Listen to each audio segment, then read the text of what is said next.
What's up, everybody? Welcome to another webisode here on OG55. Today, we got OG, but also we have CandidCamper down over here. Brother, thank you so much for joining us today. And we're actually going to be talking about actually some Legoland stuff. These two guys got to go to Legoland for the very first time, and we're going to talk about their experience. So, guys, let's dive in. So what should we talk about first? Candid, let's start with you, because I actually got to meet up with you later in the day. And it was more of a cloudy, kind of rainy day. But it seems like you guys had a lot of fun. So go ahead and let us know how that was. Yeah, definitely. And, once again, Mike, I appreciate you for letting us come out there and visit the park. It was beautiful.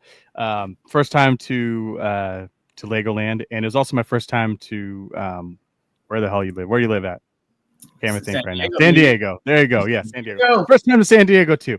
And I live in California, which is very strange. And I feel like I've been everywhere, but San Diego. But once again, thank you so much. My family appreciate it. We had a blast there. The weather, honestly, that's my perfect weather. I love that cloudiness. I grew up in the Bay Area, so just having a little bit of that cloudy undertone with a little sprinkle of like a little bit of mist and rain, I'm okay with it. And it kept my wife happy. I didn't have to hear complaining from it being too hot, which is always good. Anytime my wife's happy, I'm happy, right? That's how it goes. But yeah, no. Happy wife, happy life, bro. Happy yeah, life. definitely. And I'm happy because I get to be here right now. I get to have this conversation with the boys, and the kids were, had a blast. So, yeah, once again, last time, thank you, Mike. I appreciate you so much. And then Legoland, come on, man. Like, do you want me just to tell you straight up? Are we going? Yeah, overall thoughts. Yeah, let's dive right in. Sure? Well, real quick, I just want to point out too. This is going to be a very interesting discussion, people, because Candid has children, has kids. We don't. So it's going to be a very good perspective, Candid, because obviously where you live, it's harder to get to the parks, but also you have a family as well. So we're really interested to hear your perspective as someone who has children, as where we do. So go ahead, man, let loose. All right, so there's gonna be a lot of hot takes here, and there's gonna be a lot of Disney fans crying. A little background about myself: I'm a huge Disney fan. You might have seen me on a couple of OG's 55's different shows, and I guess I'm kind of the bad guy. I don't know, I'm the bad guy of the show. But I love my Disney, and I love these boys, and we give you everything real and straight up, and that's why I love this channel, because we give it all to you straight. First hot take: better than DCA. Oh, yes, better than DCA. I will die on that hill, and if you want to fight me for it, you can find me. The second thing is, driving halfway across California, or all the way across California, pretty much. It was a long drive. Kids did great. We made it there. We stayed the night, and then we woke up, got there early. The park opened at a good time too. Wasn't but crack of dawn. Pulling up to the parking lot. First off, that was one thing that MapQuest told me to go the wrong way, and it took me up some weird cast side. So that kind of pissed me off. I'm like, whatever. It's early in the morning. We got the kids. Let's just chill. We're early. Then we pull up finally to the parking lot. Parking lot is set up great. I love how it's tiered. So it's like tiered down like this, and it was really nice parking. It wasn't compact. I felt good. I have a big car, so it fit really well. Real quick, Candid, not to cut you off, but real quick, while you're on the parking situation, that was one thing that I noticed too when we pulled in. Because when you go to Disney, when you go to the Mickey and Friends parking structure, it's kind of dirty. Like there's stuff, right? But this is immaculate, bro. Like there was no trash anywhere, right? No, and then not only that too, there's like mounds, like the hill, because like I said, it's steps. The hills had trees growing, and it was just mulch, like brand new mulch. It looks like they're doing construction. There's a parking garage on the other side. We didn't need to because there was nobody there, which was great. The only downfall from the parking lot, it's kind of a walk, but I mean, I guess that's any amusement park. You're kind of walking, but you see it. And I think that was the coolest thing. You're getting your kids out of the car, and then they get out of the car, and they just see Legoland right there in front of your face. And it's just that anticipation, like, hurry up, mom, hurry up. I'm saying mom because she's slow. Anyway, she's probably not walking. Hurry up, mom, I want to get in there. And I started getting that feeling too, like, holy crap, I'm here. Like, this is cool. And I don't normally feel like that at a Six Flags theme park or amusement park. I feel like that at Disneyland. And I actually felt that way when I showed up at Legoland. Like, oh shit, I want to get in. Shoot, I want to get in there. So we packed up. We got out there. We walked up the steps. You have both of your both of your hotels on both sides of you. And I thought that was brilliant. Like you're walking this Esplanade kind of like style, and you have both hotels right there, and you have Legoland right in the middle. And I just thought it was a perfect backdrop. Very clean. Very well done. It was enough space. I didn't feel like I had to be crowded or cramped in. Walking through the metal detectors was easy. Like they just scanned you right in. You just go in. Tickets and all that, perfect. I thought it was just beautiful walking in there. I didn't feel like rushed. The member, I don't know, what do you guys call you guys? Not cast members. What are they called there? Oh, so like where cast members are called like CMs, we're called MCs or model citizen. So so for people who don't know, real quick, Candid. So model citizen it's two things. It's a play on words on terms of like a model, right? And in two folds where it's like the model citizens who like are in Legoland. They're kind of like a role model, so to speak, on how to act and behave and whatnot. But also the model comes from like the building model of bricks. That makes sense. That's funny. Yes. Yeah. Yeah, it's pretty cool. It's pretty cool. Now, one thing that was interesting was I'm like, I'm a theme park nerd, and I know it's a lot of this weird stuff that like the normies aren't ever going to really notice. But one thing that really does bother me are sightlines, right? We talk about on the channel all the time and whatever. I don't like to see a lot of stuff from like the outside. And that's a big problem. Like you mentioned DCA, Candid. I mean, that is an issue with DCA. You look over to Pixar Pier, you can see the convention center and some of the power lines and all that stuff, right? Going into this park, my expectation was it's going to be sightline city. Like there's going to be all kinds of sightline issues, right? I was telling Eva, man, I'm like, there wasn't. Like they took a lot of care with this park. Like you walk in, there's all this landscaping. It's a small park, but the way they designed it, it feels big because it's kind of like Disneyland where there's like those quaint little cozy walkways, right? It's great, man. And I'm like, this is a nice park. It's visually pleasing. You want to be here. Like you want to sit and chill. It's not like Six Flags where it's hot and it's like, it's all asphalt. Like it was very cozy, man. So I was impressed. Aesthetically, I thought the park was gorgeous. It exceeded my expectations in that front. There weren't a lot of sightline intrusions. It was very immersive. I don't know, man. I was pretty impressed by it. So yeah, walking in, like I said, it was just very easy. You didn't feel like you're missing out on things. And I think that's always something like if you go to Disneyland does that very well. You either go straight, left, or right. And then you can make a circle and not miss things. But when you go to like a Six Flags park, you're kind of, oh wait, didn't I already go here, or should I backtrack to go do that? You don't do that at Legoland. You make the whole loop, or you kind of couldn't cut through, but you still find out where you're going. Dino Valley, like the first stop we went on the left. Man, I was impressed by that. I thought that was the coolest thing. A Lego Raptor in real life? Come on, son. Like, come on. I wanted to take that thing home with me. Like, I need a Lego Raptor in my backyard. Like, that was the coolest thing. And I thought it was great. The one thing I thought I was going to see more of is more theming, as far as not theming, but more intellectual properties like IPs. Yeah. I didn't see that much, especially because you see them in the movies a little more. So I thought there would be a little more theming as far as that goes. But you guys did a great job at even that whole area. You didn't need Jurassic Park to make Dino Valley. And I thought that was brilliant. You made Dino Valley based off of what we wanted to see.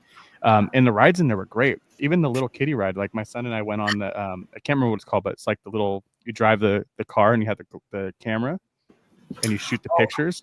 Oh yeah, that was Dino Duplo Trail, I believe. Yeah, I love that ride. I'm like, cool, let's go on again, dude. Like, this is great. The theming was cool. It was just chill. I got to sit back. He got to drive. He was like, I'm gonna drive. Yeah, you go for it. You finally. I just drove like 18 hours, bro. We're good. You drive. And then I'm just taking pictures of things. And it was just cool to see. And then all the rides over there was just brilliant. The roller coasters. That's something I really want to talk about. Oh yeah, we gotta get into this. There's a roller coaster in Coastosaurus, I believe it's called. That is one of those middle ground. So if you have a younger kid that has not been on a roller coaster before, I think this is the perfect step to get on a roller coaster. So I have a 3-year-old and a 6-year-old, and I took both of them on this together, and we went on the ride, and man, they loved it. The 3-year-old got off and he wasn't overly like stimulated. He got off and wanted to go on again. And it was great. The 6-year-old loved it, which is he's always a little weary. He's always willing to try something, but he's more of like, Dad, I don't really like that. But he got off and wanted to go again. So if my 6-year-old says yeah and the 3-year-old says yeah, I think this is perfect. We've been to Disneyland before. My son's first roller coaster, 6-year-old's first roller coaster was Big Thunder. And I think Big Thunder was kind of more of a push over Coastosaurus. I think Coastosaurus is that perfect middle ground. So yeah. Yeah, no, 100%. Yeah, the roller coasters at this park actually really impressed me because I was expecting, because you think Legoland, you think, okay, this is for like toddlers or like, young kiddos, right? And it is. I mean, the park is for kiddos, but these coasters had enough thrill that like the parents and the older people will have fun on it when they take their kids. Like I had fun on the dinosaur coaster. I thought that was cool. You know what I'm saying? That was fun. It. Yeah, I thought it was really cool. There's that one part where it feels like the one part we were joking, Mike, where you go over that hill and it looks like you're going to go right, but then you go left, and we're like, oh my. Yeah, and it's like is that the one like the big helix kind of? You're just like going forever. There's like a seat. You're like, okay. Yeah, we're like, whoa, this is crazy, right? So that was cool. And that Mad Mouse coaster. I mean, dude, the Lego Technic. Yeah. Bro. Oh my god, how good is that? It's wild, bro. Tones would lose his mind on that. He would. I marathoned it, dude. My 6-year-old and I, we went on 6 times in a row. 6 times? There was nobody in line. We kept going on and going on and going on. And that first drop is so crazy. It's like you're like flying, dude. And then I didn't realize it was a crazy mouse until we got up to it, and I'm like, oh, okay. And then you're like going, I'm like, oh man, this is a bigger car than the normal car, dude. It's just more weight. Bro, I was really, because I went into this park thinking, okay, any of these rides, I'm good, man. I'm good. And we waited in this thing. I'm thinking, okay, it'll be easy peasy. But it'll probably be Goofy Sky School or even lesser than that. No. And it was a notch or two above Goofy's, man. It was pretty intense. It was Goofy movie too, dude. Like trying to do half pipes. Yes, exactly. And that first drop was crazy. Absolutely crazy. Yeah, I love it. But great coasters, man. And it's like, I think Legoland really has the cool thing about Legoland was that there's just enough there for the adults, or to kind of get a little something out of it, right? Where it's not like you're taking your kid to Chuck E. Cheese, right? Where you're sitting there bored out of your mind. Like Legoland has enough for us to sort of have a good time too. And so like that one ride, Emmett's. Oh, dude. Okay, give it to me. What's better, Emmett's or Soarin'? Oh, that's tough, man. Well, I'll tell you this. One thing I love about Emmett's was the creative way they get you to like when you board, right? The creative way they get you to the screen. Yes, because cool? I wasn't expecting that. I was like, I'm so used to Soarin'. I'm like, okay, we're gonna sit here and the screen's gonna be right here, but I'm talking to Ebba, like, how we're facing like the emergency exit. Like, what are we gonna do? And then they spin you around, dude. Oh, this is really, really dope, dude, man. This is fun. And then I actually had to move my seat because I guess like I was too tall for like the end seat or something. She's like, how tall are you? I'm like 6 foot. And she's like, oh man, you gotta move to the middle. I guess like if you're too tall on that one side, you're pretty tall too, right, Candid? Yeah, I'm 6'1". Yeah. Yeah. We sat in the middle of the car. There's nobody there. We got to sit where we wanted. What? I'm telling you, it was a perfect day. You don't have many of them, but that was a perfect day. Well, now, would you say it's better than Soarin'? Oh yeah, yep. I loved. Do you flying on that couch? Come on. it was so good. It's the same ride. This is just more like it can't be more intense because it is the same thing. But just the art and the animation of what it was cool. And not only that too, having kids. That's what made it better, because if you go on Soarin' with kids, they're like, cool, bro. Like, it smells like oranges, dog. But on this one, you're flying through, you see crazy little kittens, and like, it's just really cool. So I think that added more theming to it. It was great. Actually, I smell like oranges too. I was kidding. Well, go ahead, Evan. Well, the cool thing too with Emmett's is that I like, because you know how Soarin', they have the space, they have the building bandwidth to have multiple theaters and whatnot, right? Mm-hmm. The turning is a very good way to utilize your space, the limited space that you have, because you don't have that room to like go up like this and whatnot, right? So you're limited. It's like, okay, think outside the box, right? How do we do this? Oh, how about they're already here, and then we just turn them around to the screen. Because I was like, you guys, because me and my wife, we went on and we're like, how's this going to work? Like the chute cubbies are right here. We're kind of like at like this weird angle. Like, how's that going to work?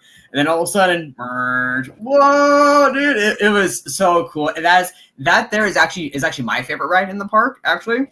Very, very cool. And also too, so OJ, I'll go to you, but Candid, what did you think of that area? So Lego Movie World, what did you think of that? I know like a lot wasn't open. It wasn't a very busy day that day.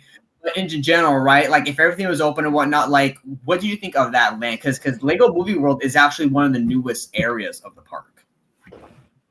I thought it was great, actually. I thought it was really how do I say it? I thought it was very clean, chaotic, if that makes sense. Okay. So Yeah. chaotic meaning because it was like if you think of Lego Movie, it looked like the Lego Movie. It had everything you could think of. Just someone just threw it in there and built it.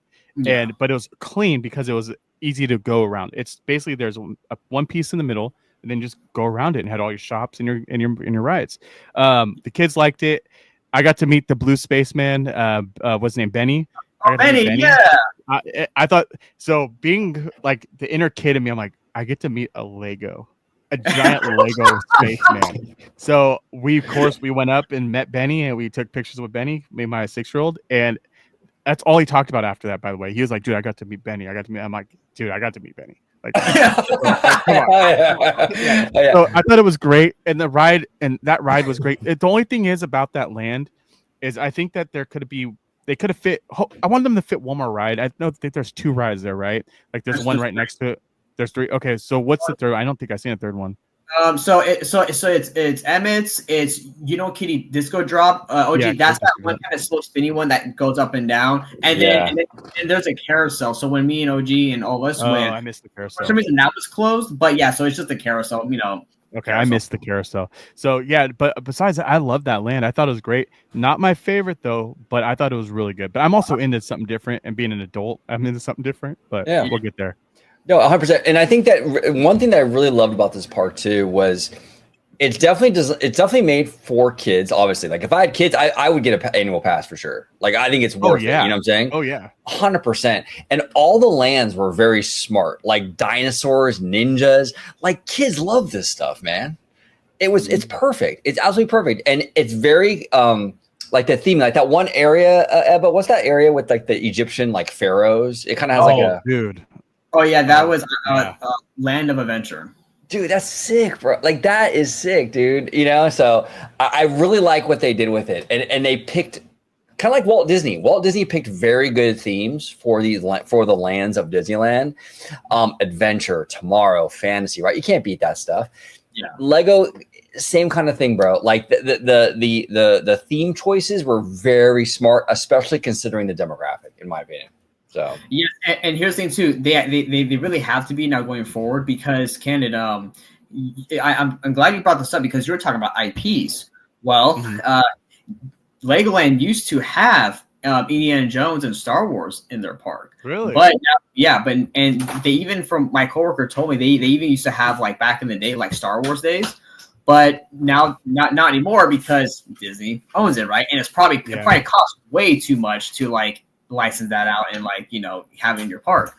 So now Lego or like Merlin, because I don't know if you know, but Merlin Entertainments they own the Legoland parks. So now they really have to think, okay, we really need to utilize our Lego branding, our Lego IP characters and stories in our park now. At least that's what I'm thinking they're trying to do, right? Because even in the Dino Valley, that little River Crest ride, I don't know if you guys went on it. It's like the leaf. You listen in the leaf boat. That actually used to be like a storybook, like fairy tale thing, and they had like their like Lego like Snow White and stuff in there. But that's all gone now. Obviously, it's part of the whole thing. I don't feel like I would have missed. Like I don't feel like I missed it. Like I told you in the beginning, I wish they had that because it would have been cool. But Legoland did it so smart that you didn't need the theming like that. No. And I thought that was great. I didn't miss Snow White. Like I didn't go there and be like, oh, dude, I need to see Snow White as a Lego. I went in there and saw like, cool, that's a freaking raptor, bro. And I'm just for y'all that haven't been there, it's not just a raptor, it's like a freaking raptor. Like I could jump on this thing, being 6'1" and ride this raptor. It's like big. Dude, oh my god, that freaking Tyrannosaurus Rex, the T-Rex that comes up, dude, that was awesome. Love it. It's amazing. Yeah, no, it's incredible. And it's really cool how this park, I like how they integrate a lot of the Legos in with like the natural scenery. Like they do this in Dino Valley, right? You have the dinosaur coming out of like the water and stuff. It's like kind of dope, dude. It's very well done in terms of how everything's kind of integrated, and it doesn't feel. It's not overly Lego. No, exactly. It's that perfect balance, right? Yeah. The perfect balance. And I thought, from hearing it, sorry for cutting you off, OG. No, you're perfect. Because everyone that my family actually been there before, I've never been there, and they all say, "Oh yeah, it's just Lego. It's all Legos. It's all Legos," and they never said how awesome it was. And I kept in my mind, like, 'cause I never actually watched videos of Legoland. I thought it was literally all Legos, like not the floor and stuff like that, but I thought every ride was like all Legos. But it's not. It's like a mixture. But go ahead, OG. Sorry. Yeah, no, 100%. And that's what I love about it. I think that really surprised me, because when I was kind of thinking like it was going to be all Legos and the park was going to feel very plasticky and cheap. But the way they integrated everything together with just the right amount of Lego, just the right amount of natural elements, it felt like a really good park, man. Like it kind of felt like a more of a Disney style kid park in a lot of ways, Yeah. They actually care about the landscaping. I'm walking through this park, beautiful trees and flowers. Like, they actually care. It's not just thrown together like on asphalt, Yeah. Dude, you can't, bro. If there's one thing OG really loved about the park was the landscaping. He's like, dude, he's like, I love the land. He's like, there's all the bushes and the trees all look good. It felt full. Like, you weren't looking at like a deserted island. Okay, well, I'm gonna say it, and I think I told Webba this too. Right when you walk in, and this is what bothered me more than anything, because you had this grand entrance. It was beautiful. I'm talking like when you walk into Legoland, you see Legoland, and you walk in, and then they have this weird moat, and then this hill with that weird ass thing behind it. Sorry for swearing. That weird thing behind it. I just thought that was the perfect opportunity for it to say, hey, this is Legoland, and just have something massive as your centerpiece there. So hopefully, I don't know if you guys have something planned for the future, but it just wasn't as appealing. And I think that's probably my biggest gripe about the park, was just the main, right when you get in and past all the little shops. I thought there would just be something more grand, but it's like a weird water and like a broken Lego. So Candace, so you were saying that that mountain, like that kind of hill right when you walk in, right? So here's the I understand your point, because it's just kind of like a hill there. However, what I like about the hill there, and this goes to OG's point, is that it blocks the sight line from you seeing to the other side of the park. Now, if they had something that was like a castle-esque or like some type of iconic theme, like in the middle of the park, I think like you were talking about. I was hoping for like a castle, maybe. You like you said, like a castle. I think that would have been really cool, or some kind of like, not full Disney, but kind of like to make fun of Disney. I think would have been kind of great. Yeah, no, a Lego castle would have been really, really dope, or something like that, like a big centerpiece made out of Legos. I think would have been awesome. Right. Yeah. I think the issue is because they have like that coast cruise. I don't know if you guys went on that, Canada, but that coast cruise boat thing, which in my opinion, I think they should get rid of. It was closed when we were there. Oh, was it? I mean, like the water is beautiful. Like, the water is pretty, it's clean. However, I think they should take that out and make like I'll send OG this. I think that they should make like a nighttime water show in that area. That'd be cool. Like if you're gonna keep like the water, do something really cool with it. Take out the ride. It's kind of like a watered down Jungle Cruise. I'm just gonna say it. I mean, it's not the best attraction there, in my opinion. It's been there forever too. It's been there since I first went a long time ago. Now, one of the biggest issues with that ride, not to cut you off real quick before I forget, the issue that I have with that ride, and actually some other elements like the mini town, or what's that called? Mini World? Miniland USA. Miniland USA. One of my biggest issues with Miniland USA and that boat ride. I love the boat ride, but they got to figure something out with the Legos kind of deteriorating in the sun a little bit. A lot of them were peeling on that boat ride. Maybe there's some trees in there too. It's just open. Yeah. There's no shrubbery. Yeah, because you're right, because that whole part is just out in the sun. So like it's just all that sun damage and even like weather damage, just on there, and you can see the Lego pieces like fading.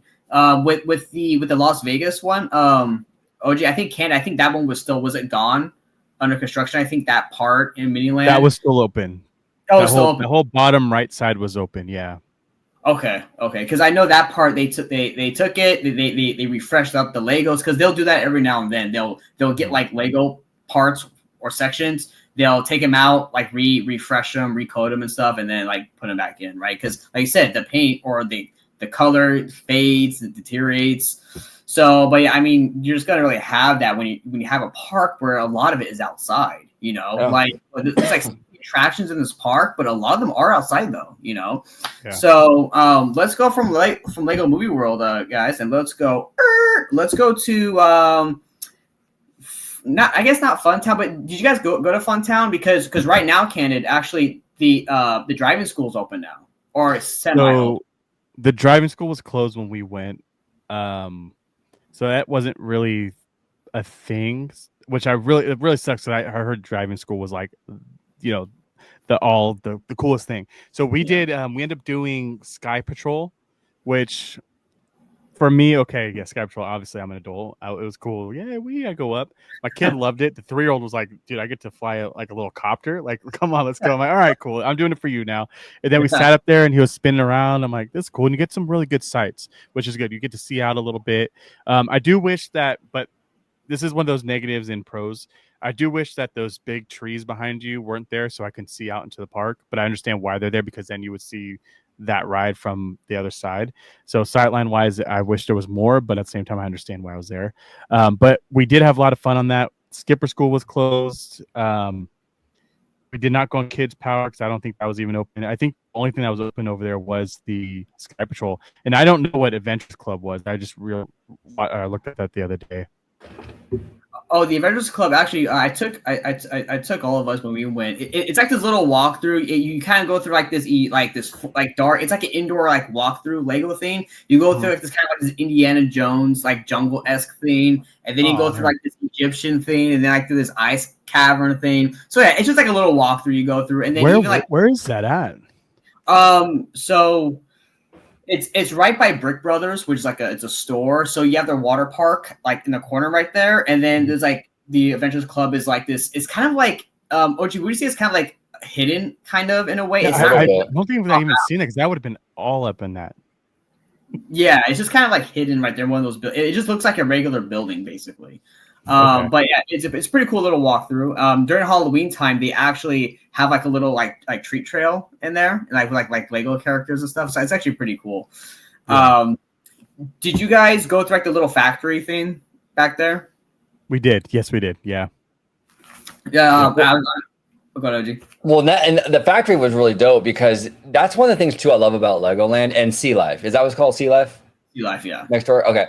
Is that Disney has kind of gotten away from this a lot with Epcot had a lot of edutainment stuff back in the day. Not so much anymore, right? It's still very much alive and well over at Legoland. With the Sea Life, that's great for kids to kind of learn about the ocean. All that's awesome. The brick factory stuff, that's great, man. Like that stuff now is like a dying art in theme parks. A lot of parks don't really do that kind of stuff where it's like your kid is learning too. They're not just having a good time, but they're learning. I love that element of this park. Well, I mean, it's even cool. Oh, good. Oh, sorry. I was gonna say, even cool too with Miniland, right? On the little plaques, they'll say like, "Oh, this was made out of like 50,000 bricks or whatever," right? So it's just cool, like really cool facts and stuff to read. But sorry, Kenny, go ahead, brother. Yeah, and I was gonna say, like, that's a perfect example, or OG, like having children, especially my 6-year-old. He's in that phase where he wants me to read everything, or he wants to try to read everything, and he wants to learn from everything. Like, we don't watch. I'm that parent. I'm just putting out there in the world. We're not iPad parents. We're to go outside and play, ride a bike, scrape your knee and get up and go. So when we go, or when we watch TV, it's educational TV. Like, we watch things where we learn, and we watch these videos where we learn about the body and just the way mechanics work and just different things like that. So when we went and saw the factory, he loved that because he got to learn how Legos are made. And I'm like, dude, that is exactly what we need. And for all you parents out there too, like, we have to make sure that we're feeding our kids this information. Not saying he's going to be a massive like Lego builder in the future, but it's good knowledge to have. And we need to keep that alive, and we need to really show these kids how powerful their futures could be. And I think Lego did a great job at doing that. Yeah, exactly. It felt very, the park, that element of it I loved, and it felt very constructive, where it wasn't just like mindless IP stuff thrown at you, like this kind of like this minion, this like I'm saying. Wow, was that like a diss? That was a diss. That was a diss. That was a diss at the Minions, absolutely. But you know, it was like, okay, cool. Like we're gonna cater to kids, and they're gonna love this place, but we're also gonna teach them. You know what I'm saying? And that was really cool, man. Really cool. And not only that too, it wasn't just that. I learned stuff. Like that's the other side of it. If I can go and take something away from this, like that is great. I love that, and I don't mind reading. That's the other side of it. Make me learn something today. I'm okay doing that, and Lego did that, which is great. 100%. Yeah. Which is kind of like actually like kind of like it harkens back to like Walt Disney's initial kind of mindset with Disneyland, where it's like that's perfect, Kendon, where it's like you're there with your kids are learning, you're learning, the parents and the kids are having fun together, they're learning together. Yep, so exactly. it brings it back to that, like, you know. And we definitely had that. And you know, and I'm not gonna I am gonna say it. I would say I'm not gonna say it, but I'm gonna say it. I don't have that feeling, and once again, DCA. I don't have that feeling of DCA. No. Yes, I'm with my kids in DCA. Yes, I'm having fun with my kids in DCA. But am I actually enjoying myself with my kids in DCA? Not as much. I'm worried about what are we going to get on next? How am I going to get on it? Where the hell are we going to go? And how I'm going to get there? Where I'm in Legoland, I just felt free. And I'm like, cool, I'm going to walk up to this. My kids led the way almost all the time, which is not normal. I'm like, come on, guys, we got to go here. And I'm grabbing both arms, dragging them. But Legoland didn't feel like that. Didn't feel rushed. I felt like I could just like, do what you want to do, kids. Let me know where you want to go, and Dad's gonna take you. And we did that, and they had a blast. And I think that's more fun. Is the most fun you can have is seeing your kids have fun, and I don't get that out of DCA. Well, see, Ken, I'm actually glad you bring that up because that's actually really kind of Legoland's focus point. Is like they really hammered into you that like this like the Legoland park it's a park for the children and their families, right? So again, the children come first. So they're the focal point, and they're like even like the kid is the star. The kid is the king, basically, right? Yeah. And you know they're the ones having the adventure, and we're just kind of following along, right? And that's why it's such a big important reason why all the MCs, in my opinion, whether retail, food, whatever, should have that great guest service, right? Because you know we're citizens. You know, there's some MCs who think that's stupid or whatnot, but you have to think about it from the child of I mean, you have to think about it from the perspective of a child, right? How you, as a person who's the model citizen living at Legoland, basically, how are you going to interact with them and make their day? And real quick, that's a thing I've noticed too. They were awesome. I didn't meet one person that was just not even a little bit of rude. Like everybody was perfect. And I mean like perfect. I'm talking about like top notch. I wasn't expecting that at all. The little, you know, okay, I love this, by the way. This is probably one of my favorite things. Instead of pin boards, they have tradable Lego figures. And I thought that was the coolest thing ever. I forgot to bring Lego figures with me. And my kid's like, oh, I want to look at that. Dad, so we go up to the board and look. And she's like, you want to trade anything? Sorry, we didn't have any today. We forgot them. And then she's like, oh, no worries. And the guy, she's like, oh, let me get you one. And a guy behind us said, no, don't worry about it. I got a whole bunch with me. And pulled out his pocket and said, let your kid pick two. So this guy, a random guy in line, let us pick two Legos out of his hand. Then we got to trade both of them. We ended up getting some rare alien looking thing. And my kid thought it was the best thing ever. And we went out with two Legos. And it was just the fact that they weren't going to let us have a bad time. And they didn't force me to go buy something in the store. And I thought that was beautiful and great. And then also having a conversation with the gentleman, I can't remember what location, but it's all the way in the very back. Like by the water park, but all the way in the back there's a shop. Everything else is closed by there, but this guy had these Lego rings, and if you're watching this guy, you know who you are because he had Lego rings. And I'm like, dude, how'd you get those? As I wanted a Lego ring, and he's like, I made them. And I'm like, bro, that's dope. So he had like a whole fistful of Lego rings, but he started having a conversation with me, just talking about the park and asking me how I felt about it and how I was doing, how the kids were having fun, and just having that conversation and being able to slow it down. Especially if people that if you feel like you're rushed, this person helped me slow myself down and actually have a conversation and make me come back to reality a little bit. And it was great. And then we got to do a little bit of shopping and walked out of there with a sweater. We didn't feel pushed. And I think that was a good thing too. Everyone felt like they really cared about my experience and my kids' experience. And like you said, Webba, it was about the kids, which was great. Yeah, the model citizens, you know, the model citizens or cast members are really fantastic at Legoland. I was standing there and this guy, I'm standing there talking to these guys, and this guy comes up behind me and goes, OG55. I turn around and he's a model citizen there, right? And shout out to Stuart. Stuart was awesome. We sat and talked. Stuart. Stuart was awesome, man. We sat and talked about Disneyland Forward for like 20 minutes. It was awesome. but Stuart came up and he was like, "Yeah, what's going on, guys? You know, super friendly.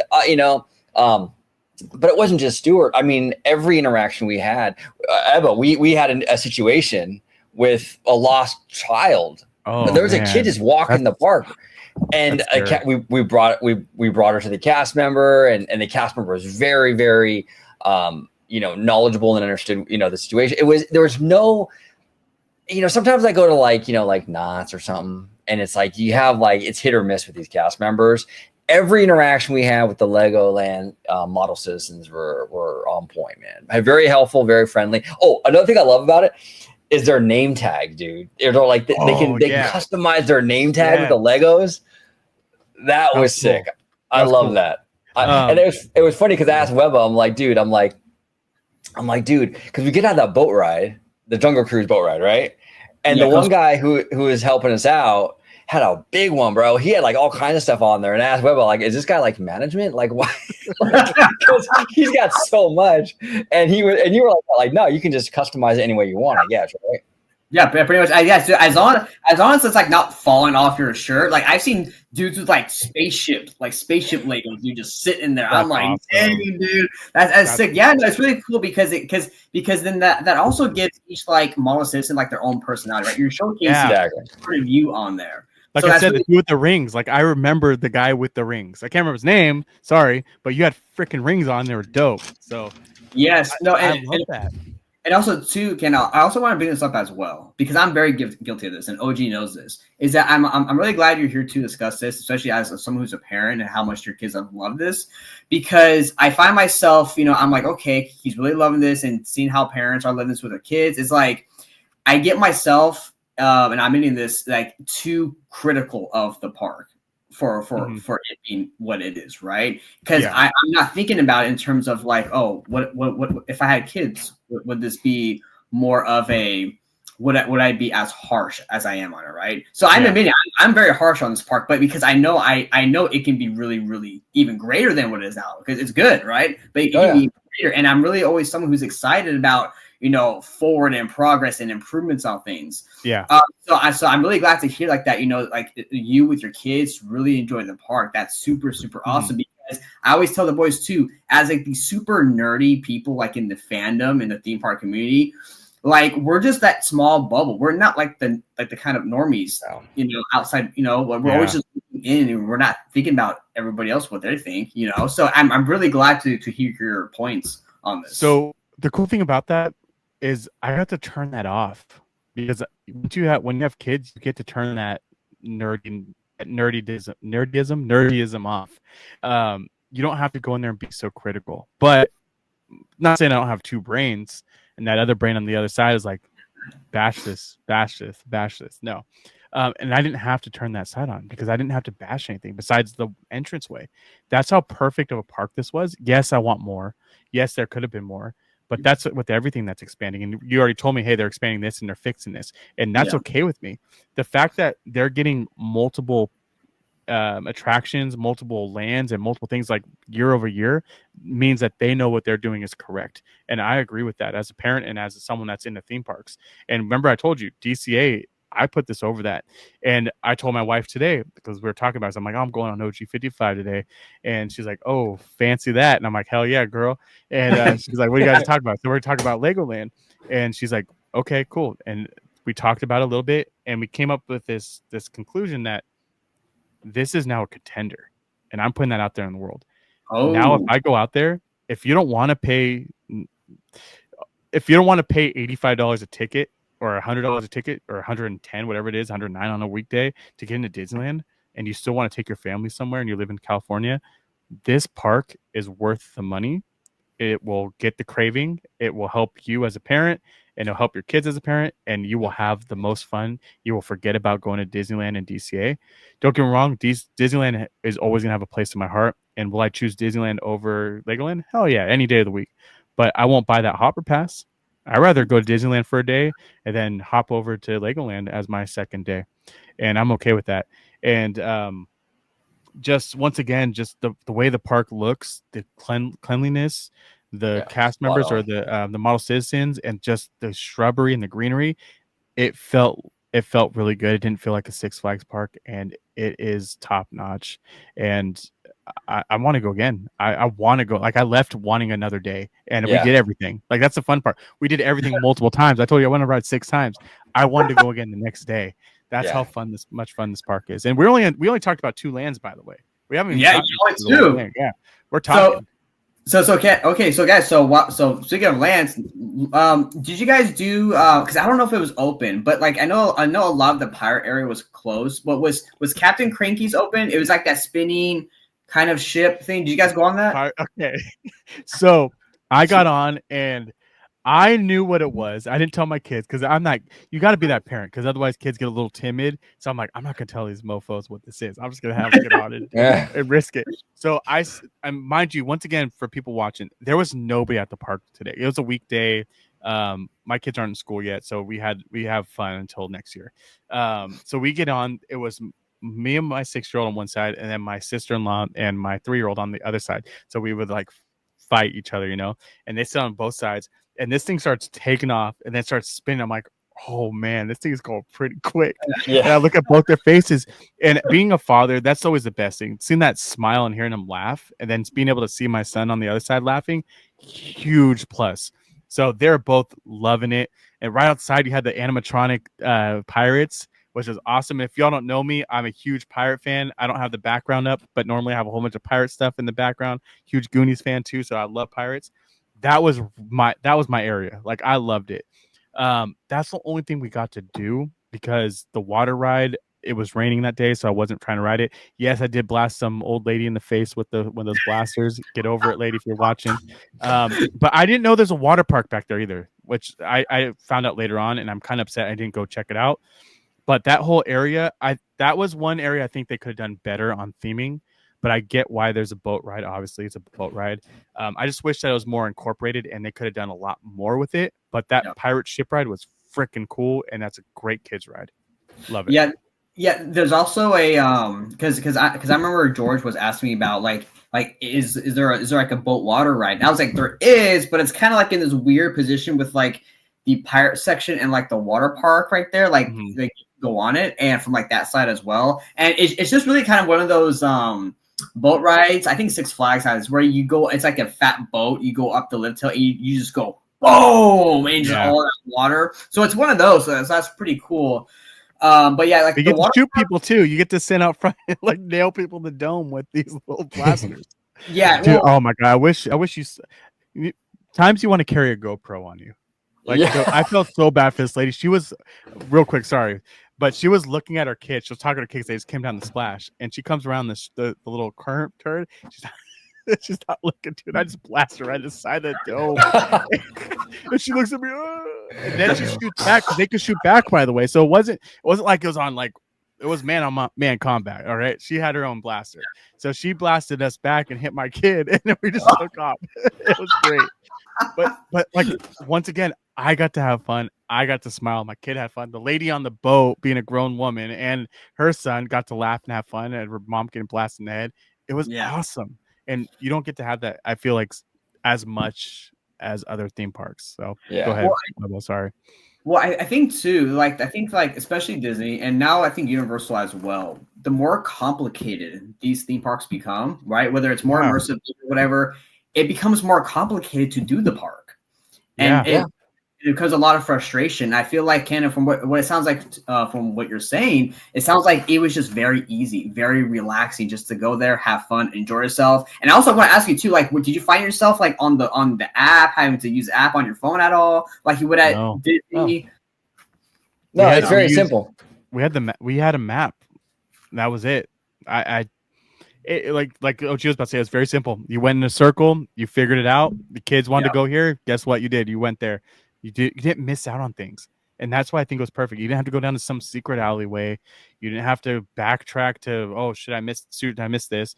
It was just perfectly well done. And I think the only part where I had to miss, and we'll probably talk about it in a little bit, is that the Asian area. What's it called? Oh, Ninjago. That was a little weird, but we'll get there. But yeah, no, it was easy, man. It was easy. Yeah, one of the things that like we spent the weekend at Disneyland. This whole weekend we were there for 3 days. Everyone was there. We had a great time. Met a lot of the community. You know, a lot of our fellow content creators. You know, like Provost Park Pass and Adam the Woo and all of them. Right? It was a dope weekend. But I was talking to Em about it. We didn't really ride anything. I went on one ride, Small World, and that was just to see Miguel, the Coco in Small World. That was it. For 3 days, I rode one ride. And you know what? I loved it because I didn't have to deal with all that Disney nonsense like on my app and all that BS. I was just chilling. I was having a great time. I mean, there was a little bit of that, a little bit with like, you know, the paint the night, right? Yeah. The logistics of having to get, you know, a spot and all that. But for the most part, I had a blast not having to deal with any of that stuff, man. And it was really nice. And with Legoland, it's like that every day, man. Cause you don't have all that nonsense, you know?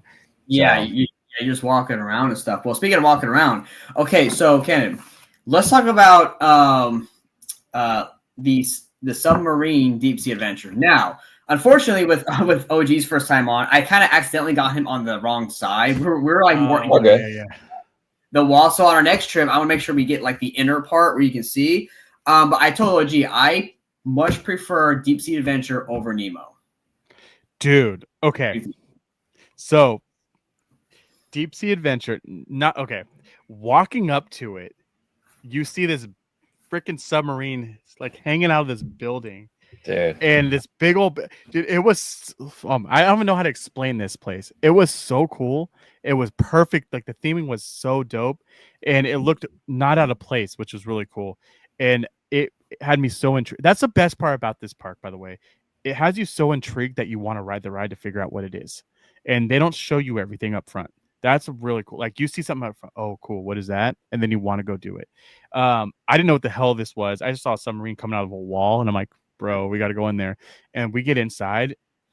It blew me away. Nemo can eat all of the fish or do whatever the hell you want. Nemo can go and go in another sea anemone and hide forever. Because this thing blew it away. It's not only that you're just riding in, you ride around and you see a few Lego people underground and underwater. They have a real fish in there. Yes. So that's the first thing. There's a real fish. There's multiple cubby holes. You're not like this and feel like you're compacted in a sardine can. Let's see, fish, sardine. Anyway, you're not compacted in a sardine can. You have room to walk around and kind of move if you really need to. It's interactive, so there's a touch screen. You're finding treasure the whole time and touching the screen and saying if you found the treasure, and then you get to see through the hole. But the best part about it is that it's not short. You have it's easy to get on. It's easy to get into, and the kids are sitting there actually focusing and trying to find things. It was fun. Nemo, you're just kind of in there like, oh, cool, Nemo. And you're feeling like compressed and like cool. And all that stuff's all, you can't even see through it. This was just good. It was really good. Yeah, no, exactly. You go in there, and it has that educational element to it because the kids can sit there and like find stuff and interact, right? But then you're sitting there, and then there's a big old stingray that comes up to you, right? Like, or like a big old fish or whatever. I'm like, this is sick, man. Like real sea life in here. Like I was intrigued, even though I got the wall, I still enjoyed it, Webba. I love that. And it was clean. That was the other side. It was very clean in there. I feel like when I get in Nemo, it's all musky and like grimy. This was just like really clean and fresh and felt brand new. Well, also what's cool too is I like because it's on a Omnimover style like continuous flow. Yeah, it can move the line pretty quick. I like that. Yeah, it's not just stopping, waiting for everybody to disembark, load everybody in, close the hatch. Right. This is just everybody out. It's still moving. Everybody in. Let's go. Boom. You get to go. Yeah, and then also too, it was funny. What I like because there is real sea life in there. You get the real sea smell. Ooh. Yep. Love it. It adds to that immersion. You know what I'm saying? Immersion, man. You gotta be immersed. But so right next to Deep Sea Adventure, boys, is now what we call Castle Hill, which incorporates that huge playground area, which I think was closed, Canada, maybe because of the rain. Maybe it was open. It was open. Yeah, oh, it was open. Right next to the food court, like next to the little. There's two food places right on both sides of it, right? Yeah. Yeah, that was open.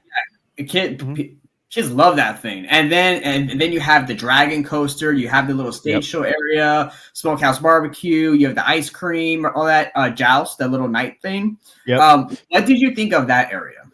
Yeah, so that actually bringing up, that is my favorite area. I thought it was very well themed. That was probably my favorite themed area. And usually, so castle stuff, you guys know me for a while now. I love anything that's medieval, so it kind of drew me in. Pirates is my number one, but their pirate there, they could have done better. We already got over that. So Castle Hill was my favorite. Food there, we ate. That's where we actually ate a little bit. We brought our own food, but I still snuck a little snack in from, I can't remember what it's called, but they had those little fritter things, the little caramel fritters, I can't remember called, which was great. Was it Granny apple fries? Yeah, there you go. Yep, which is really cool. So that was great. Little stall, but there's places to sit and eat. We did not play in the little play area. The kids did ask, but I told them I was like, hey, we're still on the kind of like, we have to hurry up because the park was closing a little earlier and it was raining, so we had to get on the submarine ride. So we didn't do that. Next to that, we did want to go into the big eatery and find some food, but some kid was sick, so he was kind of like, we weren't trying to play around with that. He ended up spewing a little bit on the floor. No Wayne's World, no one gave him a cup, so he ended up on the floor. We need a drop for that. If you're gonna spew into this. Anyways, absolutely, that's actually a good, absolutely. I, next time you're on, I will have that drop for you. I appreciate it. Thank you. I gotta find someone to spew. But the roller coaster there, another one, and I was not okay. So I saw that you can see the roller coaster from out front, right? You see everybody doing things. I did not know it was like a combined mini ride or mini what they call it, like a dark ride and a roller coaster. Brilliant. And it was really well done. Everything was done out of Legos. My kids get like, you can hear them talking and they're like, oh, what? And my wife even in the back went, really? Like, what just happened here? I'm like, I don't know, but I'm okay with this. And we ride through it. Then all of a sudden it brings up this big hill and then you do the drop. And once again, another well done coaster for a kid that has not ever been on a coaster. It wasn't overly like, it was really thrilling, but it wasn't like scary, and it was long and it was a great ride. So another one, we wanted to get on it multiple times. I think that's when it started sprinkling and they kind of shut it down after we got off. And that Lego dragon, dude, right? Sick, man. And Ebba and I were talking about that. We sat next to each other on the ride. We were talking like, Ebba, you had a great point. I want to see more of those big Lego animatronics in this park going forward. Yeah, because what's funny is like that this is like one of the OG rides for this park. So it's a very iconic, ride for this park. I mean, almost pretty much at every Legoland they build this or a version of it, right? And when we were going through the ride, right, because that big dragon's like towards like the end of the little dark ride portion, and it's still very like a pretty good audio animatronic dragon. That's a Lego thing. I was like, going forward for Legoland, I want to see more advanced versions of that in future attractions. I thought that was really cool. And you got like the light, the smoke, and whatever. I thought it was really cool. But OG, I want to ask you though, what do you think of the dragon? Because it, like what Cannon said, right? It's a mix of a coaster with the outdoor portion, but with the dark ride portion inside. What do you think? No, I thought I agree with Candid. It was a great attraction. I love those indoor scenes, and it felt very Disney. That beginning part felt very Disney, and I'm like, oh, this is cool. And I wasn't expecting that. I really thought we were just going to do the coaster. I did not expect any of that indoor stuff. I'm like, this is dope, dude. And then you get out there, you see the big dragon, and you go up that big hill, and you do the whole thing. Yeah, it was fantastic. This is what really impressed me about this park, because I wasn't expecting that level of like immersion with this park. I was expecting more bare bones stuff, and I got way more than I was expecting, and it was really solid, bro. Yeah, no, that attraction was one of my favorites. You brought up a point too. Like, even if you look back at any Disney ride, I can't think of a ride that mixes both those elements very well, because usually you're on a coaster and you're flying through the scenes. This one set you up before you went on the coaster, and then also gave you that ending. And I think I thought that was great. And if we can have more stuff like that, I think people would get more of the story instead of having to fly through and trying to watch. Like, I went on Guardians of the Galaxy at was it Epcot, and you're flying through the scenes, right? Brilliant. Oh my God, that ride's freaking fantastic. But you're still trying. You have to go on it multiple times to kind of get what's going on. Yeah. Where on this one, don't get me wrong, this isn't like some complex story, but you get to see everything in the beginning.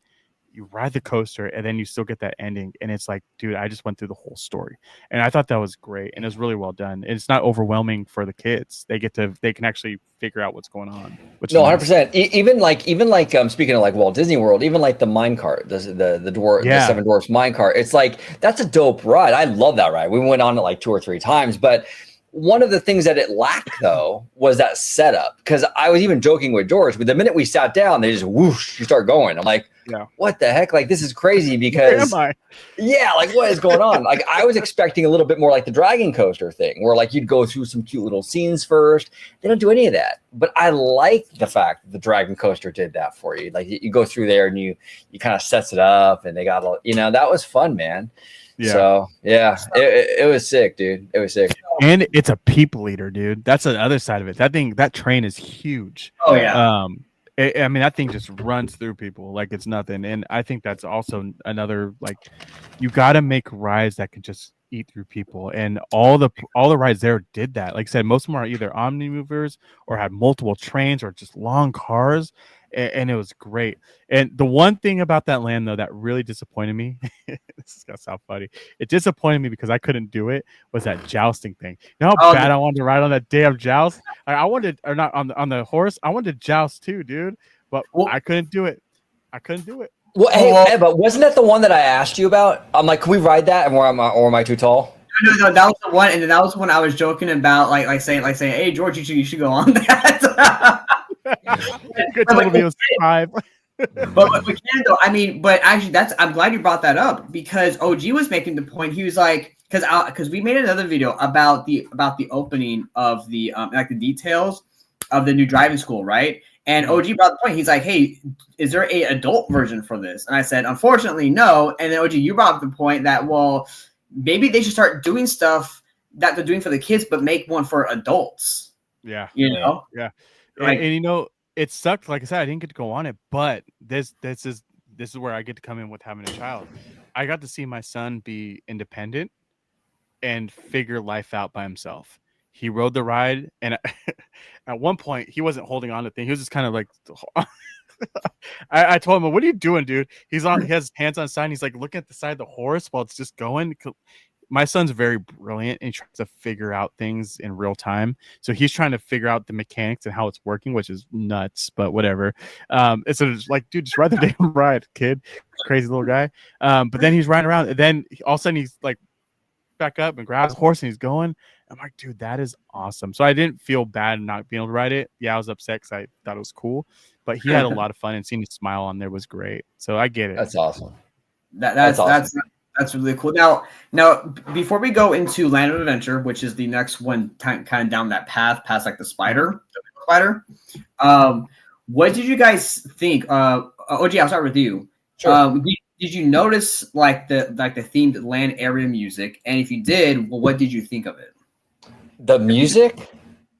Yeah. It was the music, from what I remember, felt very, what's the word for it? Very Steven Spielberg, I guess. Very very like those movies, like, what's the word for it? Like that, like the Indiana Jones kind of vibe. That John Williams sort of feeling. And I love that. That's actually one of the things I love about the entry music going into Islands of Adventure over at Universal. That I don't know the land's official name, but that first area you go through, it's like that kind of music. That very, like, you're ready for that adventure. You're ready for that, and it's that classic kind of like, oh yeah, let's do this. Okay. Because I was asking because how you always say that how Universal, they blast their music, right? Disney, they have the music, but it's kind of like a bit more in the background a little bit. Yeah. Now with Legoland, I feel like their music is a bit louder. It's like when you're in Lego Movie World, you're hearing whatever their music is. Yep. When you're in Castle Hill, you're hearing like that kind of medieval type of music going on. I personally really like it. I feel like you're more involved like in the land itself. Again, my problem with Galaxy's Edge, there's no freaking music in the land. I feel like I'm more immersed when there's the music. for that theme happening. And not to get too far into it, but like, because I know this is about Legoland, but we were there this weekend, and it's so weird to me that you walk into a land based on Star Wars, right? And it's like the biggest, like the music is like so important to Star Wars. And you walk into this thing as silent. It's crazy. Go ahead. You want to know what made me notice that? Because when you do things so much, especially at Disneyland, we all been there so many times, you start drowning it out a little bit. Yeah. I didn't get to drown anything out when I went there. And my first time there, I was by myself because my wife, it started raining, and I took the kids back to the hotel, and they went to sleep, and I was like, cool, you know what? I'm not the richest man in the world. I need to be here till 12 o'clock. I'm going back, even in the rain. This beautiful cast member gave me her pink poncho, and I rocked the crap out of that thing. And, I went back with my umbrella and my pink poncho. And I've never been on, what's the ride there? On Galaxy's Edge, Rise of the Resistance. Rise of the Resistance. I never been on it, even though I've been there like 30 times. So I'm like, dude, I need to ride this. I need to get on it. So I went back to ride it, and I'm walking through it at night. It's like 9 o'clock at night, 10 o'clock, and there was no one there. It was raining, and it was just silent. And that's the first time I noticed that there was no music there, because I was like, you drown out, but there was nothing there. It was freaking weird, and it was creepy. And I'm glad you brought that up, because even at Legoland, I didn't notice in all the places, but I did notice it in Castle Hill and the dinosaur area. I noticed it there. But the Lego Movie Land, it was blasting there, because that's the one I was walking. I'm like, I need to hear Everything Is Awesome. Like, we got to hear this. And they're blasting the hell out of it. And it made that land a lot better. And then it made me realize, like, cool, you need that to help with the theming and to do it. And it helped out. And same with Disneyland. When you go into Fantasyland, you hear all the different music going on. You need that for certain lands. So the fact that Galaxy's Edge doesn't have music, it's weird. Like, play some kind of Star Wars, dude. Star Wars. Okay, hot take, real quick.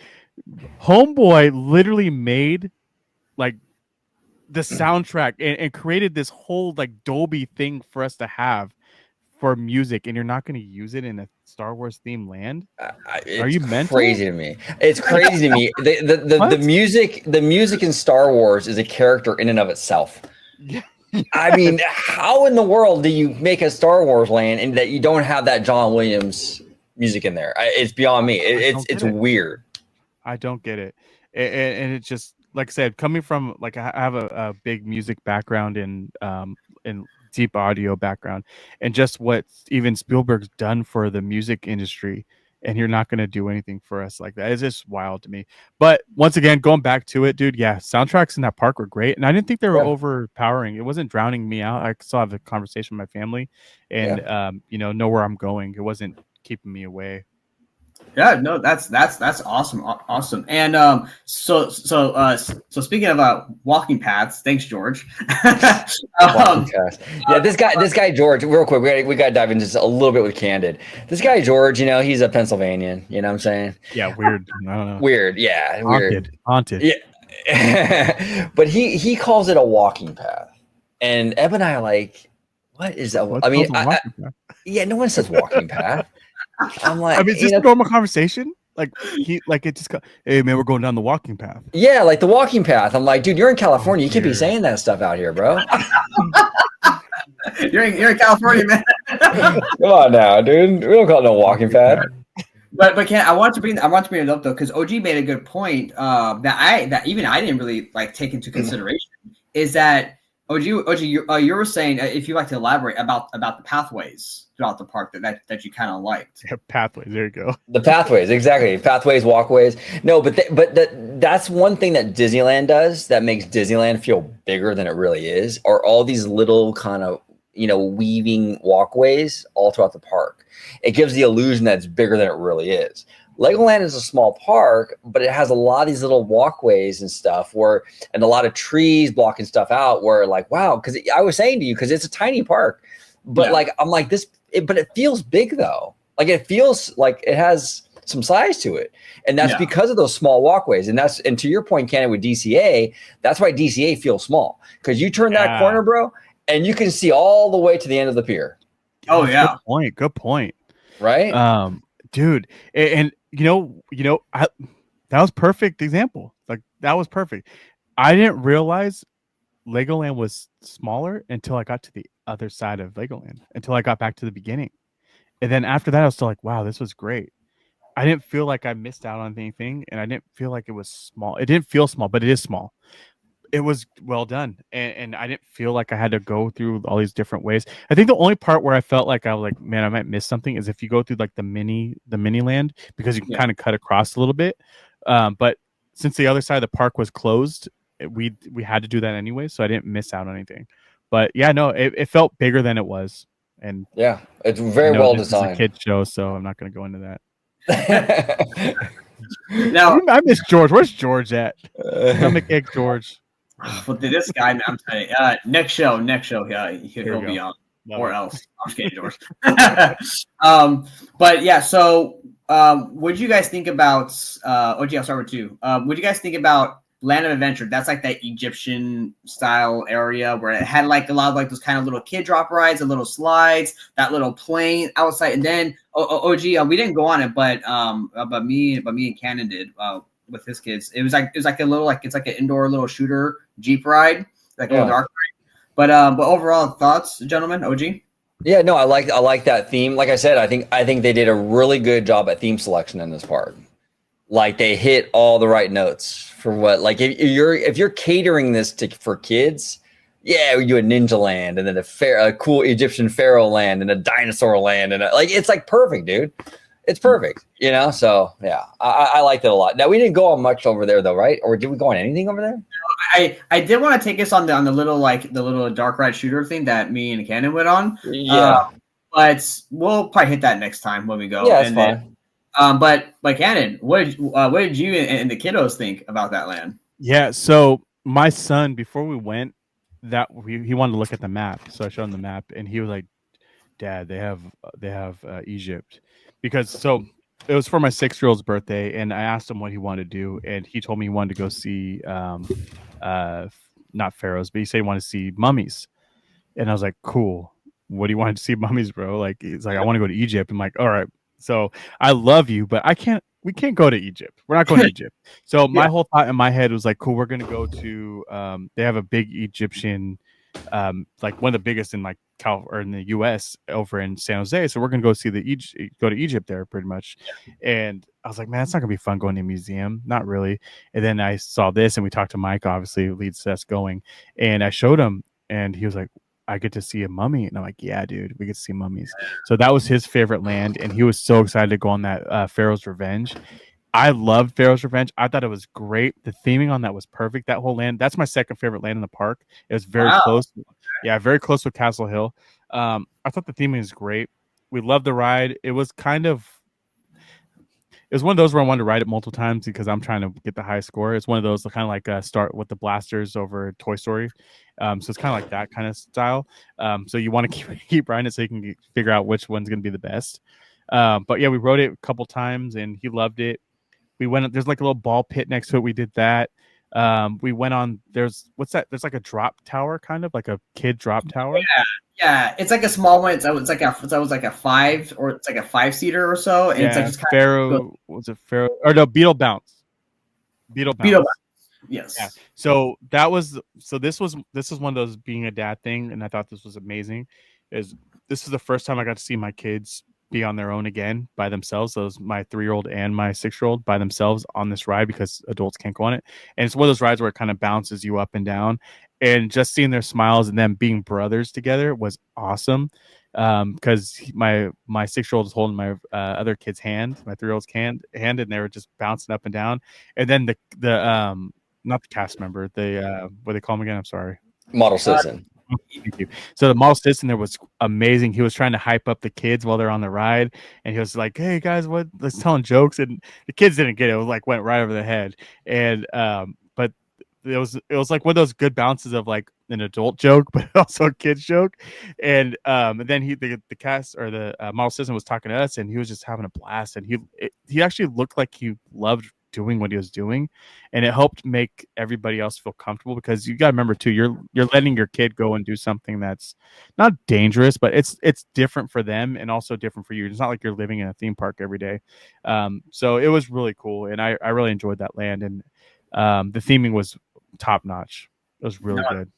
Yeah, no, that's great. That's great. Yeah. Also, too, the music in the area, I also like that kind of Egyptian style music. So I like the music in that area too. It's really good. Now, guys, let's go to the area with Technocoaster, which I really like. However, I think that this area, because it's not really a land, but I think in terms of theming, it's like the worst of the theming. Is this the one with the Mad Mouse coaster? Yeah. Yeah. It has like that very test tracky sort of vibe. Yep. Yeah. No, it does, but it's also still very like cementy, if that makes sense. So there's not a lot of like thematical elements in it. Really. I would agree. It's the weakest of all the lands. Yeah, it's a lot of cement. It's not very visually appealing. That Mad Mouse coaster though was a banger, man. I couldn't believe that drop, dude. I was the whole time I was like, oh man, Tones would hate this thing. Shout out to Tones, by the way. Hell yeah, Tones Poppy. Dude, Kenny, it was funny because we go on it, right? I'm like, guys, it's gonna be fun. And so I put because it was 3 and 3 because we split up. So it was me, George, and OG, and then it was Abby, my wife, and then my wife's friend. So it was the 3 guys and the 3 girls, right? And so I put OG and George in front because it's their first time, so I want them to like see everything. I'm like, okay, Columbus in the back. Poor OG, man. This guy's like, right? I'm thinking, okay, there's no way a ride in Legoland could really get to like to like rattle me, right? Yeah. And we get to this thing. We turn and we're like, this drop is insane. It's insane, right? It's crazy, dude. Well, I was like, it's crazy because even George was surprised by it. He was like, wow, I was really surprised by that drop. And then like throughout the middle of the ride, I can just see the look on OG's face, man. He's just like, oh no. Yeah, bro. I mean, it made my hair stick up, and I wasn't even. It was so okay. So I'm a thrill junkie. Like Magic Mountain is my I can go on everything thousands of times, and it's not enough for me. I went on this ride. I'm like, I need more. And that's why we said that's why we went 6 times. And the fact that my son got off and wanted to go 6 more times I was so shocked. I was like, I'm gonna ride this until he says no more, Dad. And because that drop is wild, and it's not just like it's not like one of those where it kind of just goes down. Like all kid coasters kind of have that like angle. This is like a drop, dude, and it kept going, and then slingshot up, and then you're like, oh cool, now it's a wild mouse. I wasn't expecting that. Even though you can see it, you just don't get it until you're on it. And the cars on that, if every wild mouse had that size car, I don't think we would have as much of an issue. Is it was good. It was really comfortable, and I didn't feel I didn't feel like I was too big for it. Nah. Yeah. No, because on those mouse coasters, like Goofy's, man, like it's like super tight, dude. And like, and I think was it George or OG? I don't remember, but OG, one of you guys pointed it out that like in like between the seats, there's not that weird blockage where you have to step or whatever. It's like you just go right in and sit down. Yeah, exactly. I really liked it, and it's great too because you get that drop before the mouse portion. Usually, you get like the mouse portion first, then some type of like drop. But yeah, no, it's a great thrilling coasters. But guys, speaking of coasters, OG coasters. I think Kendon might like this one. You guys want to talk a little bit about the new coaster coming up? Yeah, absolutely. Set the table and let's talk about it, bro. Because this is interesting. I don't know if Candid is aware of it. So yeah, I'm not. Real quick, I just want to touch one last thing. I do agree with you. It was the weakest land out of all of them. I didn't know there's a Ferrari thing there, and we didn't know there was teacups. I didn't even see them, and I couldn't. In the 4D theater, I tried to find the entrance to that damn thing, and I walked around the whole building. I couldn't find it. So that place is just they need to fix that. Oh yeah. Okay. I was just I'll say this: if I was the CEO of Merlin, I would be rocking that Lego Ferrari like you wouldn't believe, bro. I'd be driving that. You got the sponsorship of Ferrari? What are you doing? I can't even find it. I looked. So the Lego Ferrari it's inside a building. So I haven't done it, but from what I think it is, you go in there, you build like a Ferrari like Lego theme, and then you race it like on a track. Why not theme the Technic coaster to Ferrari though? Come on, like how easy is that? Yeah, well, I think it's like the Technic branding probably. I'm just guessing. I mean, what is more known, a Ferrari or a Technic? Yeah, Ferrari, yeah. Yeah. That's what I'm saying. I'm not a CEO or anything. I don't know anything about nothing, but come on. Yeah, exactly. So anyways, I know nothing about this new coaster. I didn't know this new coaster even coming. Oh, dude, you're gonna love this. Go ahead, Webba. Yeah, so everybody. So Canada, so we're not only getting a new coaster, but it's supposed to be a whole like new land. So where the driving school, the new one is, that was moved from where it originally was, which is where the coaster is going. So they took down Police and Fire Academy, took down driving school, moved it over with new elements in it, right? So now they're building like this whole space themed area, and Awesome.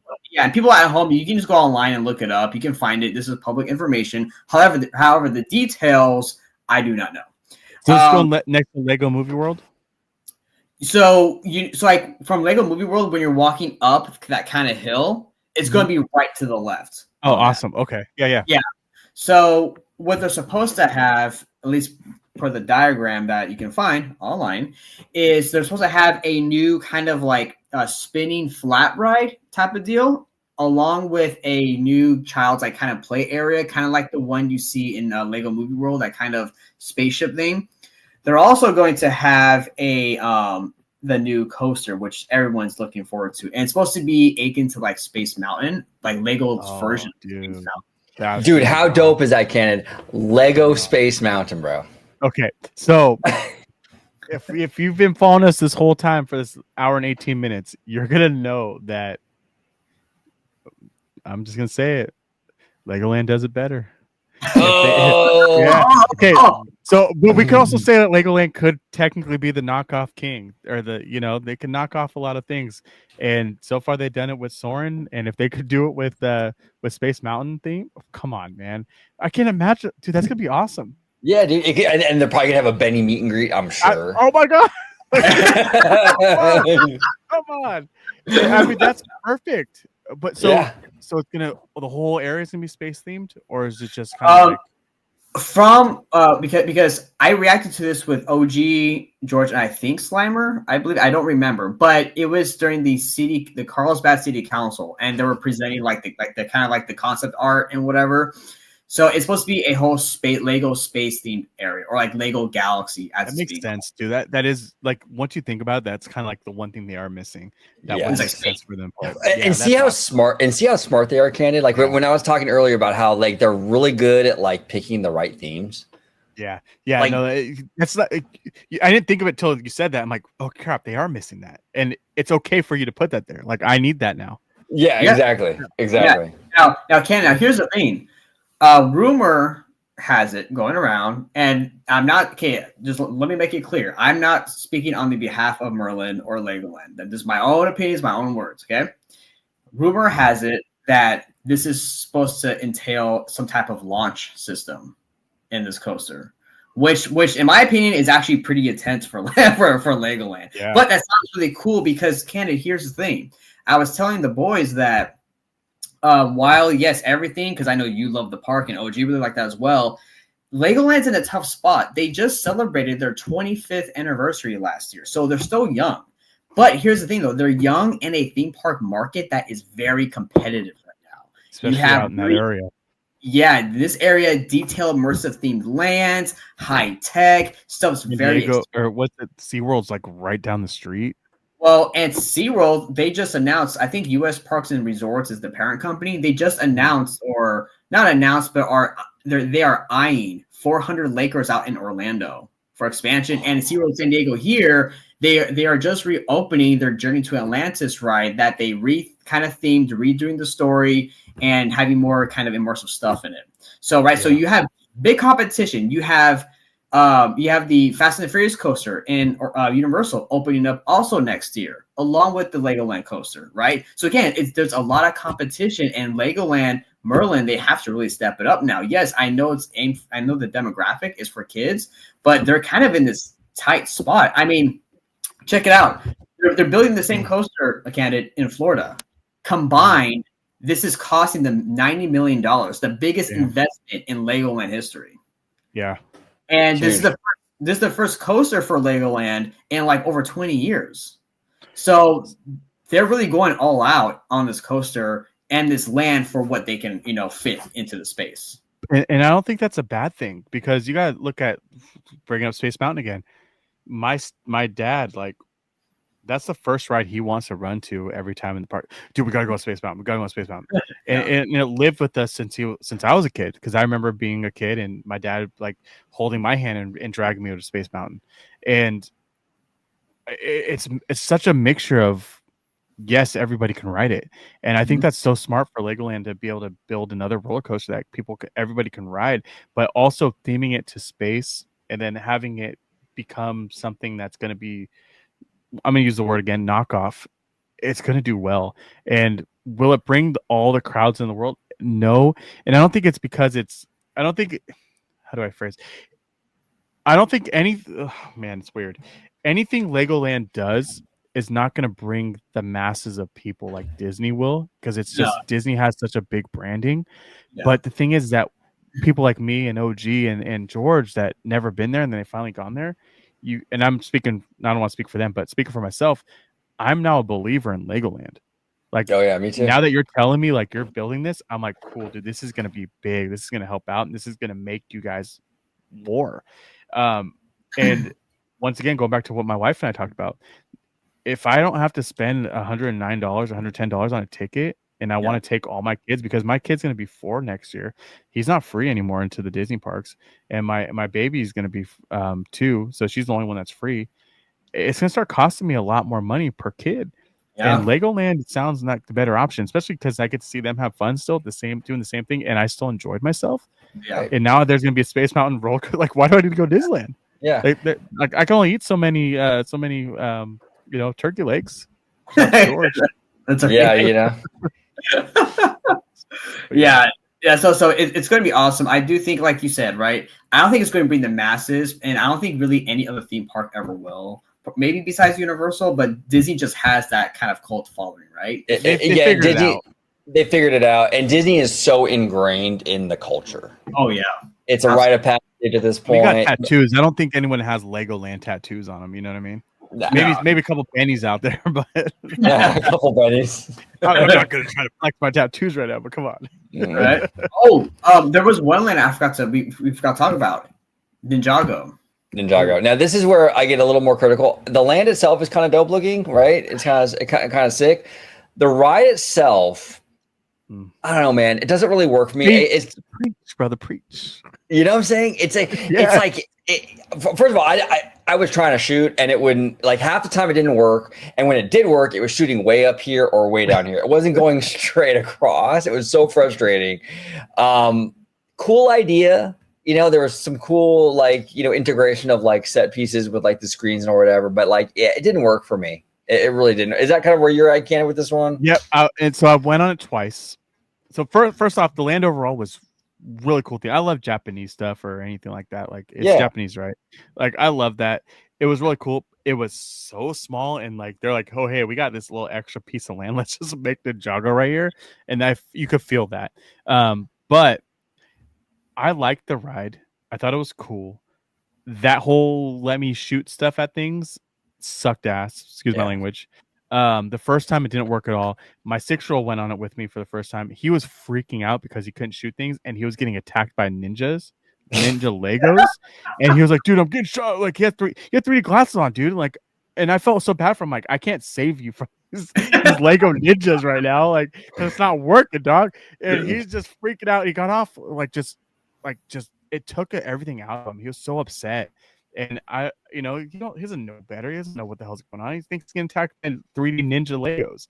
Yeah. And he didn't want to go on again. And I told him, like, hey, dude, let's try one more time. This was later on in the day.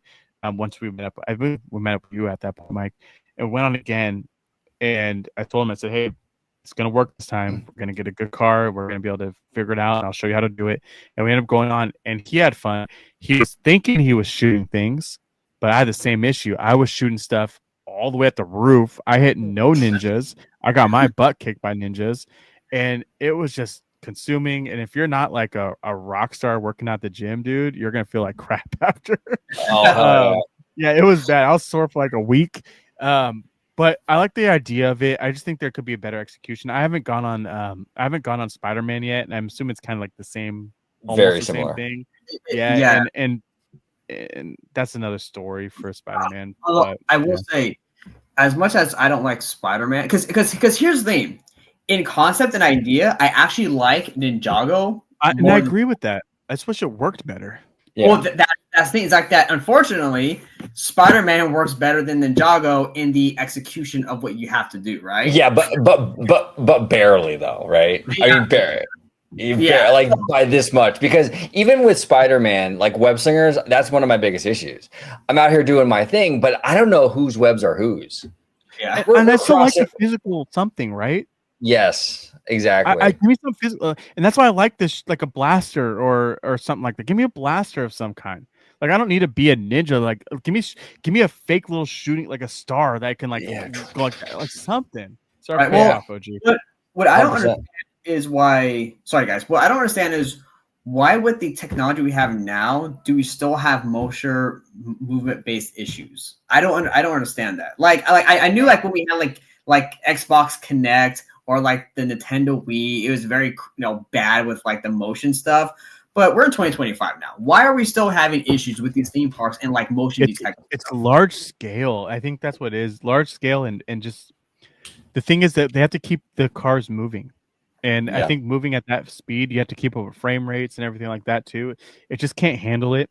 And also comes down to cost. How much do you really want to spend on this? And a good example of technology being used is in Animal Kingdom with what's that ride called? Animal Kingdom, the blue people. I cannot think of it. Avatar.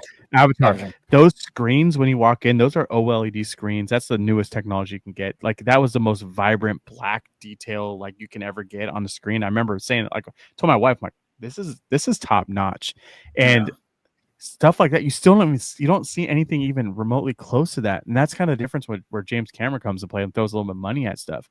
I think these parks are still trying to go cheap with things and trying to get the best cost they can, and they're suffering from it. Even if you go back to DCA and you're riding on the Toy Story, that those screens are not good at all. And I mean, they do a good job because you're using a physical piece, but the actual screens themselves, they're still dull and they're starting to age, and you can kind of tell. So I agree with you, Webba. Where's this technology at, and why aren't we spending the extra money to do that, especially if you know it's going to be a hit? Because look how many people ride Toy Story, or look how many people want to ride Ninjago. That's a crazy ride to get on. Ninjago would be the absolute GOAT with this kind of interactive dark ride. If they can just get like more reliable, because the theme is dope, man. It's a fun concept, but they don't. Man, I'm doing my thing, and then this thing is shooting way up at the ceiling, and I'm like, what is going on? Or it shoots at the floor. Yeah, great music, by the way. It doesn't match. Yeah. No, the music is a banger. Canada, absolutely. Yeah, music was great in that band. Well, guys, before we get out of here, actually, do you guys mind if we real quick walk through Sea Life? Because I know you guys both got to see Sea Life. What do you guys think about Sea Life? I know it's a small aquarium, but what did you guys overall thoughts? OG, what do you think? Yeah, I thought it was great. It was like a little mini, like they have like an aquarium out there. I think it's in Santa Barbara. I think I don't remember exactly where it was. Monterey. Is it Monterey? Yeah. I went like 2 years ago, and it was kind of like that, where like you go and like you can see jellyfish, and it's a very like fun kind of educational thing. I think it's fantastic. Now, for me personally, as an adult, no, I'm not gonna like probably buy the Sea Life pass when I go to Legoland. But if I had kids like Canada does, I would definitely do the Sea Life thing because it have them, dude. I know. I'm sorry. Like, I just skipped them off yesterday. Oh man, yeah. If I had kids like Canada does, man, I would probably do it all the time because it's great for them. It's educational. They learn a little bit, so it was fun. But for me personally, like it's a one-time deal for me, probably. Yeah, that's like Canada, bro. What did you think? Yeah, and we took Mike's advice and did it last, and I think that was perfect because it's a good wind down to the day. So because it slows you down, you get to walk through and then it exits you out of the park technically, and you're just good and relaxed. So I actually just got back from Monterey yesterday, the Monterey Bay Aquarium, which is one of the top aquariums in the US. I mean, this place blows. It's just ridiculous how beautiful this place right on the coast. California is just gorgeous, especially Northern California. And talk about educational. This place just talks about every single thing you can learn. There's people walking around with jellyfish in a little tube and they tell you about it. That's how much this place is just like amazing. That's and dope. I kind of going into sea life, I was trying to, like, it's hard to separate each other. It's not a Monterey Bay Aquarium in any sense, but it's great for people that have never seen an aquarium. And it is still, I would still put it up there as a top aquarium versus a lot of other ones I've been to. It is on the smaller side. So I would explain it as a good wind down for your day, especially if you've been on all these rides and your kids are just starting to get a little tired. It's a good walkthrough just to end the day and just really help them calm down. And there's still a lot of great fish in there, and there was a lot of signage, so you get to read. Not a lot of people kind of walking around to teach you things. I think that would be great to have. Like, I kind of want to learn a little more from people, but there's a lot of signage, like I said. Now, one thing. Yeah, it was awesome. I did enjoy it. Now, one thing that I do want to touch upon, Ebba, before we go, we got to talk about the hotels. Oh, yes. Because we went to, what was the hotel we ate at? It was Castle. So it was Castle Hotel. Castle Hotel. Okay, I got the burger, and I thought the burger was fantastic. Really, really good food. You got the steak, no? Yeah, I got the New York steak with mashed potatoes. It was called something else, but mashed potatoes and asparagus. Yeah, so I thought that place, in terms of like the customer service, we had a great waitress. Oh, yes. She was awesome. Again, the Legoland customer service has been really top notch. I liked my burger a whole lot. You liked your steak. George wasn't a fan of what he got. He got like the chicken sandwich, I think, or something. Right? Yeah. No, it was weird because so for everybody at home in Canada, me and my wife have eaten there like 5 or 6 times because you can just go make a reservation, go there after the park's closed and eat, right? Because Legoland Hotel at Dragon's Den is the only sit-down restaurant table service on property. So I had to go there, eat, and the food has always been good. This was the first time, and again, this is where we have to get critical, right? This is the first time my wife did not enjoy her food. But here's the thing, though. She got the same thing that George did. So I think there was something weird about that particular dish that just wasn't like jiving that night for whatever. Yeah. And then the Skyline Cafe that we went to where we had all the drinks, that was at the other hotel? Yes, that was at Legoland Hotel. Now that was lit because we did some drinking, Candid. We got George. George had 3 margaritas, and he was being George, and then and I had like 2 or 3 beers, but they were like, I can't wait to just get out there and hang out with you guys, dude. I think it's gonna be a blast. We're gonna have a ball, dude. We're gonna have a ball. Yeah, George, wherever you're at with your stomach ache. Oh yeah, come on. What's with this guy? What George, did the dog eat your homework too, bro? What's going on, bro? Anyway, no, we were pretty tipsy, not gonna lie, but we had a good time, all of us, like, just drinking and laughing. And then at the Castle Hotel, we had our meal and everything, and I do want to give a shout out to Webba. He was a fantastic what would be the word for it? I don't want to say tour guide. That seems so formal, but like, guiding us through the whole experience. You did a fantastic job, and we got everything done, man. So it was fun, dude. Yeah. It was fun. Thank you. Yeah, no, it was great. It was, Kenny, it was great actually being able to like see and hang out with you for a couple hours, park closed, but I know I wish we had a little bit more time together, but it was cool. Like, once again, thank you, man, for just getting us in there. You saved us a crap load of money. Excuse me. You made my son's birthday a lot better than what I could have gave him normally. So I will always be in your graces, sir. And I owe you a drink at some point or some kind of something. I appreciate it. And not something like that, you freaks out there, George. Back up. He's like, "What are you gonna get me, brother, for my wedding?" Yeah, don't. Ain't gonna happen, George. Ain't gonna happen. But no, man. And going back to the hotel thing, I made it a point to go and visit both of them because I just couldn't leave without doing that because I kind of knew I knew once I leave in this place, I think I texted you guys before I even left. Like, we're doing a show. Like, we have to do a show on this. Yeah. And I went to both of them. Mike took us both. It was kind of raining already, so it's a little wet. The Castle Hotel was dope. That theming is so good in there. It was so good. Even the Legoland Hotel was great. But I would definitely say at the Castle Hotel. And it makes sense. That's the other side. Some stuff doesn't, like, you have Pixar Hotel, which doesn't make sense. I mean, it makes sense, but doesn't do anything for you. Like, that's the most cheapest, randomest theming you can get. Where Castle Hotel, they're like, yeah, dude, we're going all out. Like, this is a freaking castle, bro. And you walk in there and you're like, oh shoot, this is a freaking castle, bro. I'm gonna stop saying a damn castle. And it was so cool. I only walked in the front part. I didn't know there's a seat, like a sit down restaurant. I wish I did because I would have probably ate there.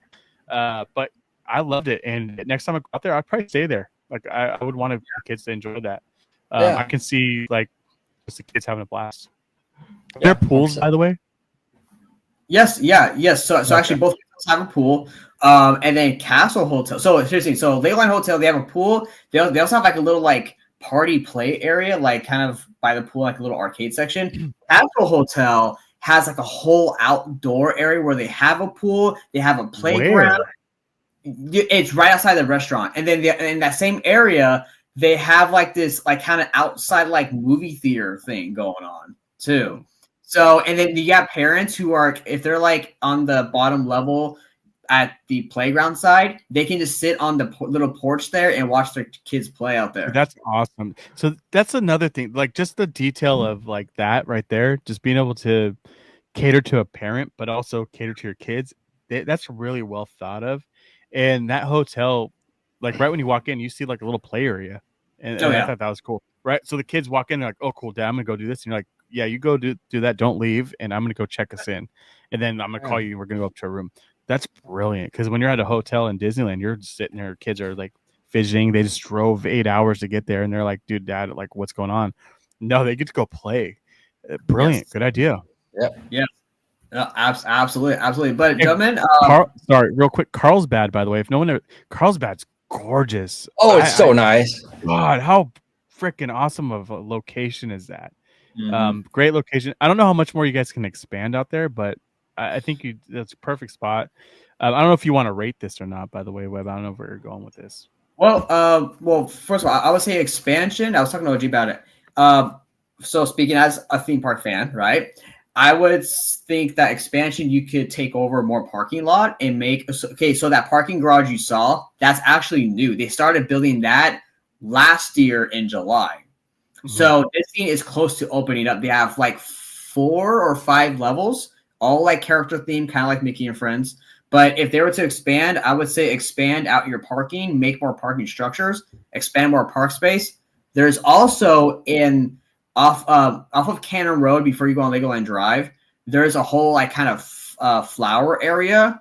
If they could buy that, which they used to own, I believe, if you can buy that whole backside, which is behind the water park, you could expand park space back there. So that's another way they can do it. That could be another park, or I would say another park, but like I would say more Legoland. Yeah, just more. How would you? So would you do like not an omnimover, but like a kind of mover to get there, or?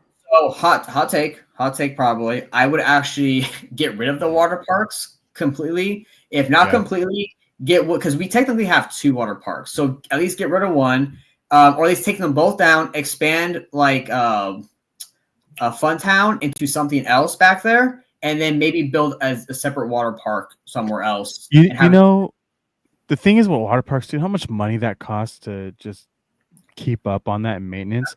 It makes zero sense to have a water park. That's why I never understood why Magic Mountain still keeps theirs. And they must be doing some kind of good business.